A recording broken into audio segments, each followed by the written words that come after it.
Shalom, pemirsa yang diberkati Tuhan. Pada saat ini kita bertemu kembali dalam seri pelajaran Sekolah Sabat. Dan sebelum kita melanjutkannya, pelajaran kita ini, mari kita terlebih dahulu bersatu dalam doa.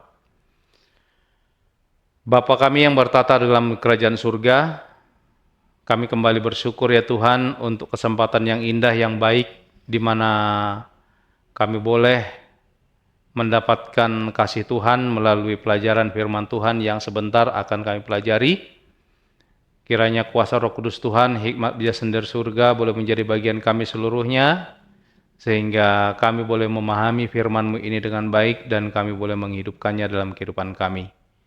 Kasih-Mu lah kiranya yang memberkati seluruh umat-umat Tuhan dimanapun mereka berada saat ini. Biarlah kesempatan yang baik ini boleh menjadikan kami seluruhnya boleh bertumbuh di dalam iman dan menjadi pegangan kehidupan kami di saat kami akan melewati setiap tantangan kehidupan di dunia ini. Inilah doa permohonan kami Bapa, mohon ampun segala dosa kesalahan kami. Kami persembahkan doa permohonan kami ini Bapa hanya melalui anak-Mu Yesus Kristus yang menjadi Tuhan dan Juru Selamat kami. Amin. Bapak Ibu saudara-saudaraku yang kekasih dalam nama Tuhan Yesus Kristus. Sebagai pelajaran kita pada saat ini, Senin tanggal 27 Januari tahun 2025, judulnya adalah Allah yang lambat untuk marah. Atau Allah lambat untuk marah. Bapak Ibu, Allah menjadi marah terhadap kejahatan, kembali diulangi, itu karena Allah adalah kasih.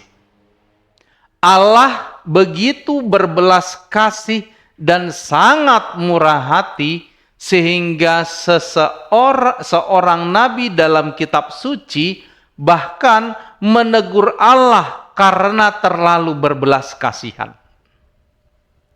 Pikirkanlah cerita dari kisah Yunus dan renungkan reaksi Yunus terhadap pengampunan Allah yang penuh kasih kepada orang Niniwe yang kita bisa baca di dalam kitab Yunus pasal 4 ayat 1 sampai 4. Bapak Ibu sekalian, apakah yang kita dapat pelajari dari cerita ini tentang Yunus dan tentang Allah?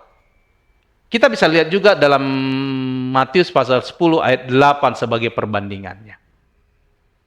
Yunus pasal 4 ayat 1 sampai 4. Saya bacakan isinya. Tetapi Allah itu sangat mengesalkan hati Yunus. Lalu marahlah ia. Yunus marah. Dan berdoalah ia kepada Tuhan, katanya. Ya Tuhan, bukankah telah kukatakan itu ketika aku masih di negeriku? Itulah sebabnya maka aku dahulu melarikan diri ke Tarsis, sebab aku tahu bahwa Engkaulah Allah yang pengasih dan penyayang, yang panjang sabar, yang berlimpah kasih setia, serta yang menyesal karena malapetaka yang hendak didatangkannya. Jadi sekarang ya Tuhan, cabutlah kiranya nyawaku, karena lebih baik aku mati daripada hidup. Tetapi firman Tuhan Bapak Ibu, layakkah engkau marah? Itulah pertanyaan Tuhan kepada Yunus. Bapak Ibu saudara-saudaraku yang kekasih, reaksi Yunus terhadap kemurahan Allah dikatakan dalam dua cara. Pertama, hal itu menunjukkan kekerasan hati Yunus.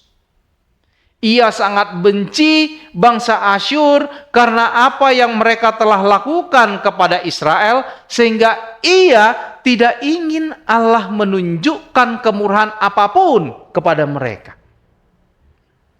Sungguh suatu pelajaran bagi kita Bapak Ibu sekalian. Kita harus berhati-hati untuk menghindari sikap yang sama. Meskipun hal tersebut sungguh dapat dimengerti. Dari antara semua orang, Bapak Ibu sekalian, mereka yang telah menerima kasih karunia Allah harus menyadari betapa tidak layaknya mereka menerima kasih karunia itu. Maka dengan demikian bersedia untuk meneruskan kasih karunia kepada orang lain.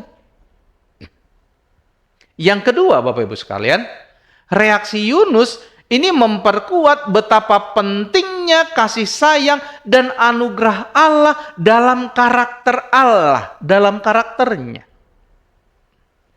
Bapak Ibu saudara-saudaraku, Yunus begitu akrab dengan kemurahan Allah, sehingga justru karena Allah itu pengasih dan penyayang dan panjang sabar dan berlimpah kasih setia, Yunus tahu bahwa Allah akan menyesal menjatuhkan penghukuman terhadap Niniwe.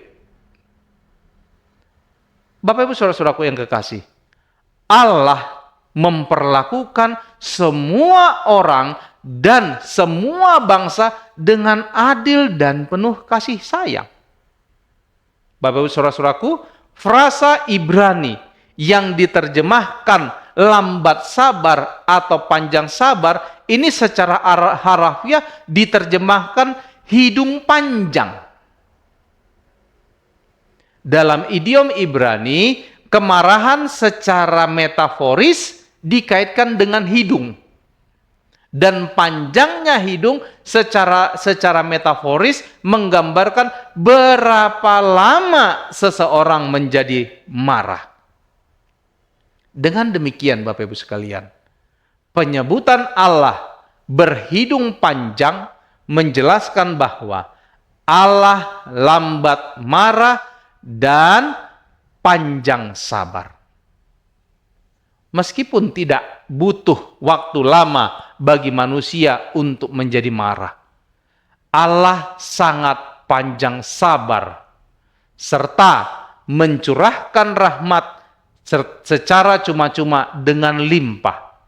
Namun Bapak Ibu sekalian, tanpa membenarkan dosa atau menutup mata terhadap ketidakadilan.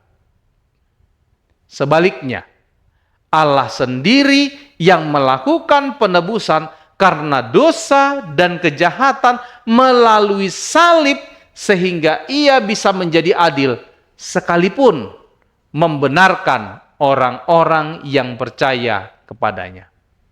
Kita bisa lihat itu penjelasannya dalam Roma pasal 3 ayat 25 dan 26.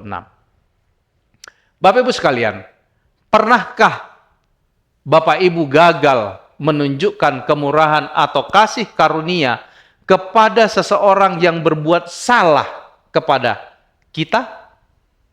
Bagaimanakah Bapak Ibu sekalian bisa mengingat dengan baik apa yang telah Allah lakukan bagi Bapak Ibu sehingga Bapak Ibu sekalian menjadi lebih bermurah hati kepada orang lain sebagai satu respon terhadap kasih karunia berlimpah yang Allah tunjukkan kepada Bapak Ibu sekalian?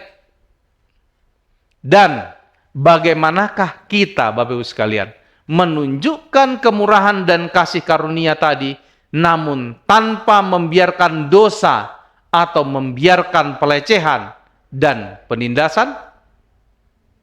Tuhan memberkati.